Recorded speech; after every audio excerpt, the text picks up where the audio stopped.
Good morning. On Mondays, I have a little snippet class. It's called Infusion of Faith. And we go over different things every week. And as I've been pondering grace, I started thinking about my identity and how I got here and why I feel equipped to help you. And when we're looking at Matthew 11, it's like, who are you? They're asking Jesus, and Jesus starts talking about all the healings and all the things that are going on. And then he starts talking about himself. And, I'm just kind of looking at it. And in here it says, "Come to me and I will give you rest." And I've been reflecting upon how did I learn these things? How did I learn to rest? And how did I learn to operate from a place of rest? And it started with grace. And I want you to really think about your identity. Some of the lessons I've learned over the years have come with time and little tidbits of somebody saying something and pouring into my life. And here's a few things I know. If I spend time every morning with the Lord and I'm reading His Word, He gives me more time in my day to accomplish the things He has guided me to.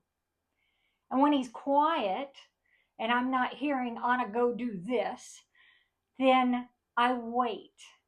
And I'm telling you guys, patience is not my virtue. I want a label, I want action, and I want to go do. And I learned that if I listen to him, there's always time, space, and energy to do.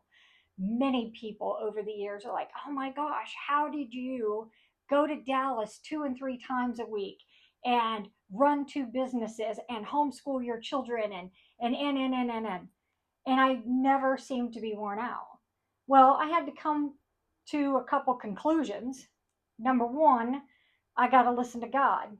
And if God's told me to do it, then I have the energy for it. Number two, if I chase money, money runs away. But if I focus on serving my clients, then money flows and comes. So, God first, my husband, my family, and then business. And that's really hard to do with all the struggles and pushes and opportunities that are presented to us every day. But if you slow down and you stop, who are you? Who does God say you are? And I believe God is telling me I am a princess in training.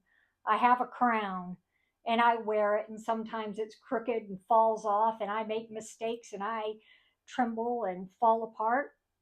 But He's there as a father to pick me up. So when I'm running a business through worship, worship is my work, and I keep that in mind. My children have been a gift to me to turn out into the world to be successful, productive citizens in what He has made them to be, not what my desires are for them. So, grace. Remember, nobody else around you is hearing what you're hearing God tell you to do unless you are in community and you have other Christ centered people with you that are going to help you get to where you need to be. I love doing this journey with you guys. I have been a successful business owner. I have been a successful homeschool mom and a skating mom and a dance mom and a swimming mom and a soccer mom and all these kinds of things. I've been there, done that. But I did it from a place of rest. And the hardest, biggest lesson I learned, and the most painful, I think, is the world goes on without you. You are replaceable in the work world, and big business is about money. They're not about your emotions, your feelings, and the pain you may be going through or the confusion that you may have. The world goes on like whatever horrific thing happened to you never happened. So give yourself grace and be with God, and you're going to make it. Look forward to working with you guys.